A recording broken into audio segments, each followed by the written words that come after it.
Bom dia, meus irmãos e amigos, a você que está acessando esse conteúdo, seja muito bem-vindo. Que a graça e a paz do nosso Senhor e Salvador Jesus Cristo seja com todos. Eu espero que esse estudo de Hebreus esteja sendo muito edificante para você, que a unção de Deus entre na tua vida, permaneça sobre a tua vida. O objetivo de eu estar ministrando esse estudo é para que você seja fortalecido na fé e firmado no que diz a Sagrada Escritura, a Palavra de Deus, tá bom? Esse é o principal objetivo. Meu objetivo aqui não é criar seguidores ou conseguir pessoas que acessem um canal. Não tenho a intenção e nem a pretensão de um dia ganhar dinheiro com isso ou coisa parecida. A minha ideia é que você aprenda juntamente comigo a palavra de Deus, tá? Que Deus te fortaleça e sigamos juntos para o estudo. Hebreus, capítulo 4, do 1 a 11, o tema é o descanso prometido aos que vencem o deserto. Tá? O descanso prometido aos que vencem o deserto. Diz assim a palavra de Deus: temamos, portanto, que tendo-nos sido deixada a promessa de entrar no seu descanso, suceda parecer que algum de vós tenha falhado, pois também a nós foram anunciadas as boas novas como a eles, mas a palavra que ouviram nada lhes aproveitou, visto não ser acompanhada pela fé naqueles que a ouviram. Ora, nós os que temos crido entramos no descanso, tal como disse: assim jurei na minha ira que não entrarão no meu descanso. Contudo, as suas obras foram acabadas desde a fundação do mundo. Pois em certo lugar disse ele assim do sétimo dia, e descansou Deus no sétimo dia de todas as suas obras. E outra vez no mesmo lugar, não entrarão no meu descanso. Visto restar que alguns entrem nele, e que aqueles a quem primeiro foram pregadas as boas novas não entraram por causa da desobediência, determina outra vez, certo dia, hoje, dizendo por meio de Davi, muito tempo depois, segundo antes fora dito: hoje, se ouvirdes a sua voz, não endureçais os vossos corações. Ora, se Josué lhes houvesse dado descanso, não teria falado depois disso de outro dia. Portanto, resta ainda um repouso para o povo de Deus. Pois aquele que entrou no descanso de Deus, ele próprio descansou das suas obras, como Deus das suas. Procuremos, portanto, entrar naquele descanso, para que ninguém caia no mesmo exemplo de desobediência. Até aqui, tá? Eu estou particionando o estudo do capítulo 4 para que ele sirva num período adequado aqui do vídeo, tá certo? Então o escritor, no capítulo 3, ele falou sobre a incredulidade que impediu o povo de Israel de entrar na terra prometida e fez com que eles perecessem no deserto. A incredulidade que levou à desobediência, né? É sobre esse assunto que ele está tratando, e agora ele começa a falar especificamente sobre o descanso de Deus. O povo saíra do Egito e estava sendo conduzido à terra de Canaã, mas isso é sombra da realidade, aponta para o que nós vivemos hoje, né, de uma forma pela fé, mas que um dia nós vamos realmente adentrar não a terra prometida, mas o descanso eterno de Deus, o descanso eterno com Deus, o descanso eterno em Deus, tá certo? É sobre isso que trata esses versículos de 1 a 11 de Hebreus capítulo 4. Então, no capítulo 3 ele falou sobre descanso prometido, apontando a incredulidade como a raiz dos pecados dos israelitas. E eu e você precisamos lembrar que os israelitas servem como exemplo comportamental do ser humano em geral, né? Eles são um exemplo comportamental, ou seja, o que aconteceu com eles e as reações que eles tiveram são as reações que eu e você naturalmente temos, tá? Então, o escritor compara a peregrinação de 40 anos no deserto com a vida que eu e você temos. Então, nós vamos chamar, algumas vezes de deserto da vida, tá certo? A viagem dos israelitas tinha um destino final, mas devido à incredulidade, eles tiveram de enfrentar 40 anos no deserto e a maioria não entrou no descanso que fora prometido. O escritor compara essa peregrinação com a vida, com o tempo de existência que eu e você temos aqui na terra, que ele também chama de hoje. Tá? Esse descanso é o grande assunto do capítulo 4, do versículo 1 até o 11. Né? E o autor aos Hebreus expressa aqui a palavra que é traduzida como descanso, ou em outras versões é traduzida como repouso. No original grego é katapausis, ou katapausin. Tá? Eu estava dando uma olhada lá no grego que a gente tem disponível aqui para leitura, né? no Evangelho em grego, e eu consegui entender como katapausin. Né? Porém, a expressão katapausin ou katapausis significa repouso ou descanso. Né? E o autor usa, então, de argumentar e fala várias vezes sobre esse descanso, extraindo todo o significado dessa palavra katapausin. Né? Então ele está pregando, né, através da escrita e tirando tudo aquilo que pode significar essa palavra. Né? Primeiro, né, ela pode significar como a paz de Deus. Não existe nada melhor e nada mais importante, nada mais oportuno do que viver em paz com Deus, do que estar em paz com Deus, do que permanecer na paz de Deus. Nenhum de nós quer ser inimigo de Deus. Ninguém quer ser inimigo de Deus. Tá certo? Ele fala também do sentido que pode ter em relação à terra prometida. Para os filhos de Israel que tinham vagado tanto tempo no deserto, era natural que eles aguardassem esse descanso, tá? O descanso de Deus. Em terceiro ponto, ele usa como referência ao descanso de Deus depois do 6º dia da criação, quando ele terminou toda a sua obra. Tá? Então vamos por partes explicar que descanso é esse. Primeiro, o descanso aqui é exclusivamente futuro. Ele não se trata do descanso da consciência, né, citado em Romanos 5:1, por exemplo. Né? Descanso da consciência.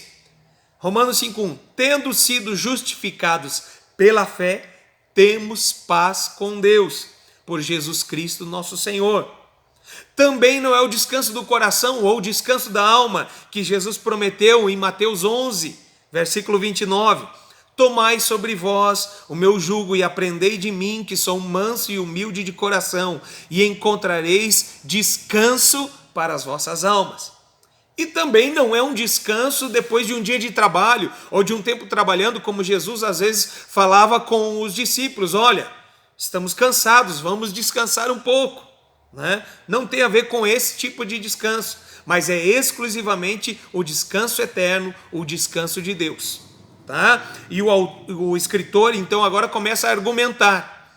Ele fala primeiramente sobre o descanso da criação, depois o descanso dos dias de Josué, quando o povo entrou na terra prometida, e por fim ele fala sobre o descanso eterno que nós e também eles aguardavam desde o princípio, porque Deus dá sinais desse descanso eterno desde a criação, certo? O cristão, eu e você, somos chamados para fora deste mundo de inquietação, para que tenha parte no descanso no céu. Por enquanto, ainda nos encontramos no deserto da vida, e não somos deste mundo. Estamos no mundo, mas a fé nos faz vislumbrar o descanso celestial.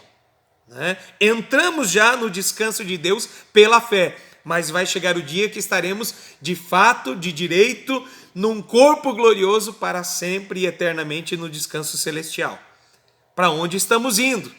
Para onde nós estamos indo? Para o descanso celestial, né? Para onde Cristo habita, onde Deus habita, estaremos para sempre com o Senhor, conforme Jesus nos prometeu. Né? Estamos embasados na promessa e naquele que fez a promessa.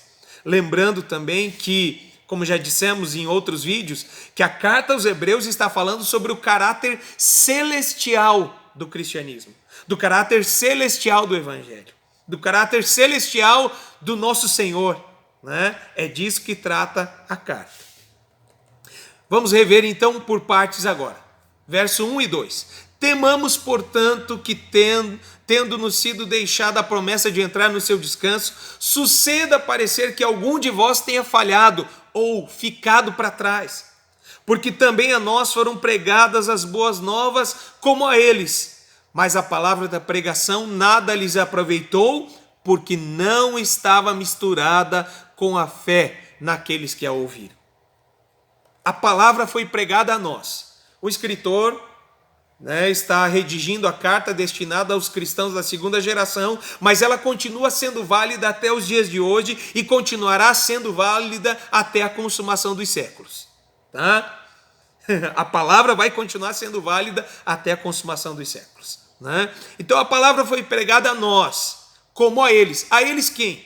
Ao povo de Israel que saiu do Egito, que a gente encontra ali em Números capítulo 13, capítulo 13 e capítulo 14, quando os espias são enviados para sondar a terra prometida, sondar o lugar de descanso, e eles voltam trazendo frutos gigantescos e confirmam, a terra é muitíssimo boa, é uma terra abençoadíssima por Deus, vale a pena viver lá. Só que a maioria deles não ficou apenas com essa primeira parte, deu muito mais ouvidos à segunda parte. A segunda parte onde 10 espias inflamaram toda a nação, dizendo, olha, é impossível entrarmos lá. É impossível, lá tem gigantes, os filhos de Enaque, nós seremos totalmente devorados. Deus é mentiroso, Deus mentiu para a gente vai morrer no deserto. A maioria deu ouvidos a isso. Josué e Calebe, no entanto, disseram, olha, se nós formos agradáveis a Deus, se tão somente Deus se agradar de nós, Ele nos colocará e nos entregará a terra prometida. Ele nos dará essa terra, se tão somente formos agradáveis a Ele. Porém, a Bíblia relata que somente daquela geração, entre os adultos, entre aqueles citados no recenseamento, maiores de 20 anos, apenas Josué e Calebe entraram na terra prometida e tomaram posse de Canaã. Tá certo? Todos os demais pereceram no deserto. Ficaram 40 anos vagando porque foram desagradáveis, desobedientes, infiéis, incrédulos. Por causa da incredulidade, eles pereceram no deserto. Não viram materializada e realizada a promessa que Deus fizera, mas os seus filhos entraram. Dito isso, irmão, a esses foi pregada, mas mesmo que eles não tenham dado ouvidos, mesmo que eles não tenham dado crédito e a fé não foi gerada neles, ou não permaneceu neles, ouviram a palavra e não tiveram fé para perseverar na fé, ainda assim a promessa continua valendo, continua sendo válida. É isso que ele está falando. Todo cristão mero professante, ou todo mero professante da fé, cedo ou tarde vai cair da fé. Que tipo de cristão você é? Alguém que ouve a palavra e crê, e continua firme, convicto dessa fé, e persevera na fé, e se alimenta na fé, e amadurece na fé? Ou é um que, quando as coisas não estiverem correndo de acordo, vai duvidar de Deus? Né?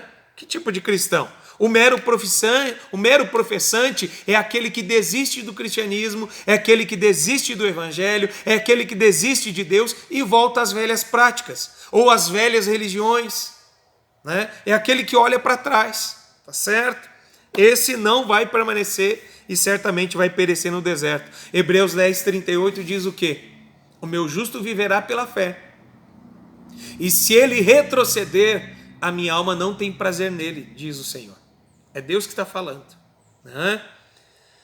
A nós, irmãos, foi anunciada essa bênção, essa maravilhosa promessa, muito superior do que a promessa dada aos primeiros israelitas. Né? Uma promessa celestial, não apenas para essa vida. Né? Mas se a palavra que nós ouvimos não estiver acompanhada de fé naqueles que ouvem, então essa palavra não terá proveito algum. Tá? A palavra que foi traduzida por temamos corresponde a phobestai, né? Significa temer. Aquele temor que não apenas nos impede de pecar, mas que nós empenhamos a vida e arriscamos a vida, ou colocamos a vida à disposição até mesmo de situações perigosas, crendo que é real aquela promessa, crendo que é verdadeira, crendo que é fiel, né? Não é um temor que apenas impede a gente de alguma obra, mas é a certeza que vale a pena. E também é o tipo de temor que diz assim: eu não posso desistir, porque vai valer a pena. Amém? É esse tipo de temor, o temor a Deus que impede que a gente viva como chegou no Evangelho.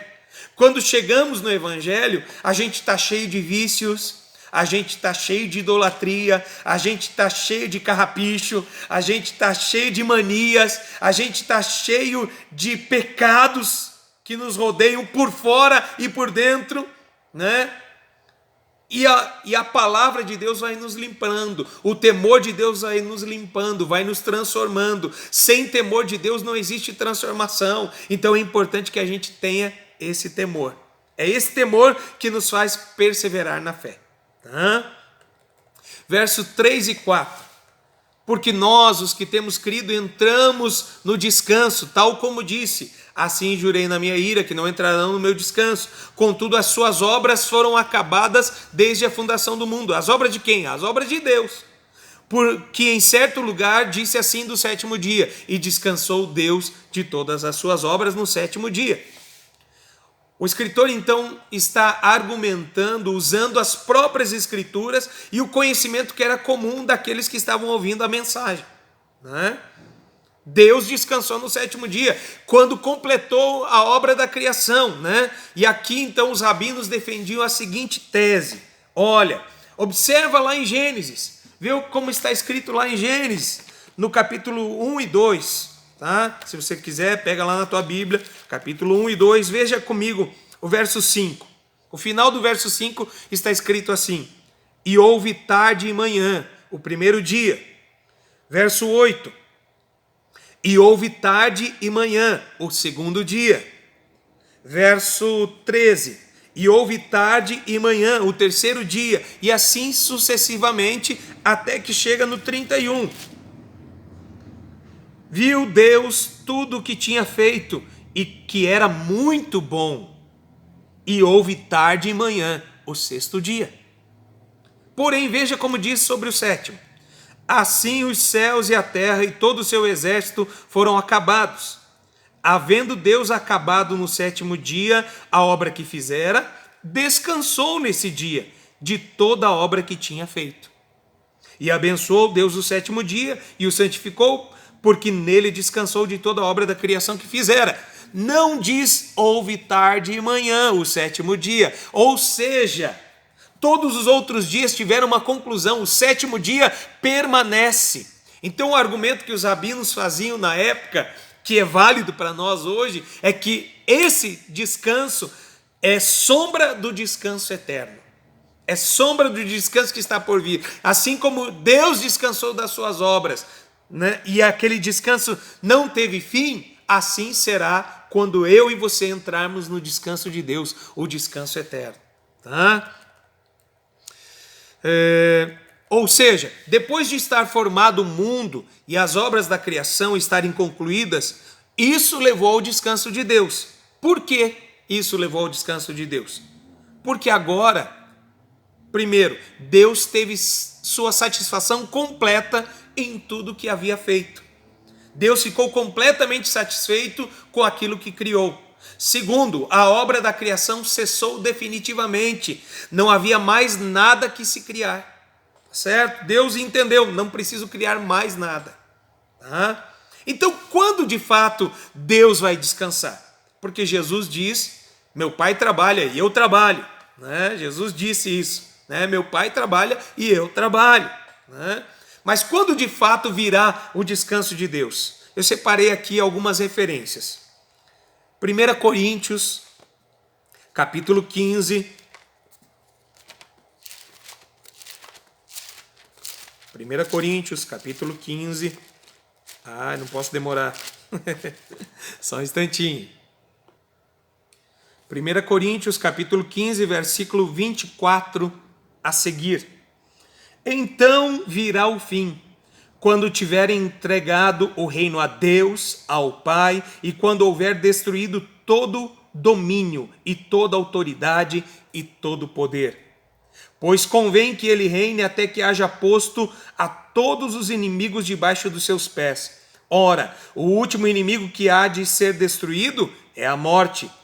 Pois todas as coisas sujeitou debaixo de seus pés. Mas quando diz que todas as coisas lhe estão sujeitas, claro está que se situa aquele que lhe sujeitou todas as coisas. E quando todas as coisas lhe estiverem sujeitas, então também o mesmo Filho se sujeitará àquele que todas as coisas lhe sujeitou, para que Deus seja tudo em todos. Outro texto importante, Hebreus 2:5. Estou falando e abrindo um parêntese aqui, quando Deus vai descansar.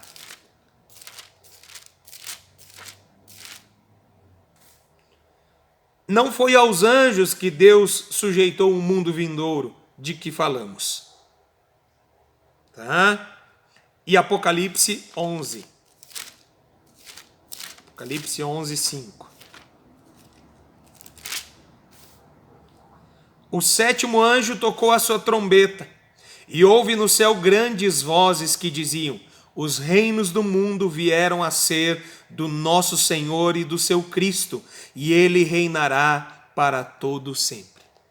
Quando estas coisas se cumprirem, então Deus realmente estará descansando. Por quê? Porque completará todo o plano. O plano estará 100% completo.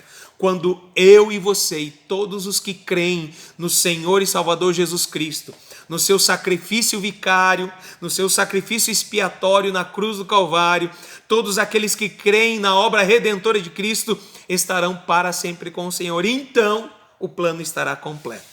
Tá certo? Aí Deus vai descansar. Tá bom? Voltando aqui ao que diz o texto, o que ele diz do verso 5 até o 8. E outra vez neste lugar não entrarão no meu descanso, visto, pois, que resta que alguns entrem nele, e que aqueles a quem primeiro foram pregadas as boas novas não entraram por causa de desobediência, determina outra vez um certo dia, hoje, dizendo por Davi, muito tempo depois, como está escrito: hoje, se ouvirdes a sua voz, não endureçais os vossos corações. Porque se Josué lhes tivesse dado descanso, não falaria depois disso de outro dia. Em outras palavras, o descanso da criação é sombra do descanso eterno. Ele ainda tem um descanso em vista. Com Josué, o povo de Deus tomou posse da terra prometida. Com Josué, o povo de Deus tomou posse da terra prometida. Então alguém poderia dizer: a promessa já se cumpriu então. Não, porque se assim fosse, Davi não teria escrito e não teria dito a respeito do descanso de Deus. E não teria asseverado que o povo não endurecesse o coração como os primeiros pais. E agora Hebreus de novo está dizendo: não endureça o coração, como foi lá no princípio. Tá certo? Então, ainda existe o descanso que está por vir. Então, muito tempo depois, Davi não seria usado por Deus para falar sobre o descanso. E agora o escritor de Hebreus escreve de novo: ainda resta alguns que entrarão nele. Aleluia!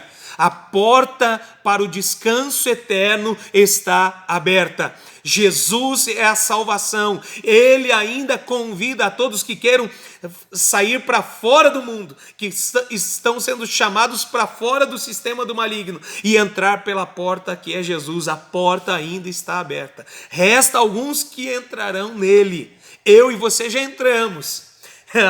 E não saia, não volte atrás, jamais, Então, no verso 7, ele repete o apelo para que tenhamos uma postura de gratidão e de fé e aguardemos com perseverança pela promessa de estarmos para sempre no descanso que Jesus foi preparar. O descanso que Jesus prometeu. João, capítulo 14. que diz lá, irmãos? João capítulo 14, do 1 a 3. Bem conhecido. Não se turbe o vosso coração. Credes em Deus, crede também em mim. Na casa do meu pai há muitas moradas. Se não fosse assim, eu vou-lhe teria dito: vou preparar-vos lugar. E se eu for e vos preparar lugar, virei outra vez e vos levarei para mim mesmo, para que onde eu estiver, vós estejais também. Esse é o lugar do descanso que nós aguardamos. Verso 9 até o 11. Portanto, resta ainda um repouso para o povo de Deus. Não é para qualquer um. Não é para qualquer pessoa. É para o povo de Deus. Resta ainda um lugar de repouso para o povo de Deus. Os nômades que viviam no deserto, eles buscavam sempre um lugar de repouso, um oásis, como acontece com Israel, quando atravessa o Mar Vermelho, passa pelas águas de Mara e depois chega a Elim. Elim era um lugar que nós conhecemos hoje como um oásis, onde havia 12 fontes e 70 palmeiras. Tinha sombra e água fresca, tinha recurso natural para que eles pudessem descansar e viver ali por alguns dias. Mas ali ainda não era o descanso deles. Ainda resta um repouso para o povo de Deus. O nosso descanso não é aqui nessa terra, irmãos. Lembra bem do que está falando essa palavra. Porque aquele que entrou no seu descanso, ele próprio descansou das suas obras, como Deus das suas. Aqui também diz respeito às pessoas que morrem. Todo ser humano que morre descansa das suas obras. As suas obras não têm mais interferência nenhuma. E ele não tem mais interferência nenhuma no mundo que se pode ver. Nem no mundo espiritual, A partir do momento que nós morremos, nós ficamos aguardando a salvação e o arrebatamento e a redenção do nosso corpo em Cristo Jesus. Não interferimos mais em obra nenhuma e não temos mais obra nenhuma por fazer. É mentira daqueles que dizem que alguém morre, agora estará olhando do céu em favor daqueles que estão aqui. Isso é mentira, biblicamente, isto é mentira. Não acredite nessa mentira.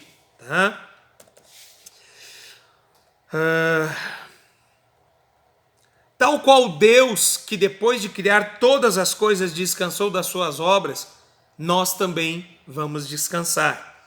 Procuremos então entrar naquele descanso. Não apenas no descanso passageiro, mas no descanso eterno. Esforcemo-nos por entrar no descanso de Deus, no descanso eterno que Deus tem prometido para nós. Não apenas no descanso de Josué, não apenas numa terra prometida, porque eu sempre prego e falo e creio nisso. Aqui nessa vida existe a terra prometida. Pastor, o que é a terra prometida hoje, no tempo presente? É aquele tempo e aquele lugar em que você vive e todo o teu trabalho dá fruto. Em que você come do fruto do seu trabalho, em que você tem o prazer de estar com a sua família, aonde há saúde, aonde há prosperidade, aonde há um lugar aonde você vive bem com a sua família, E este é a terra prometida, aonde você alcança êxito em todos os teus propósitos, você alcança sucesso, ainda que não alcance fama,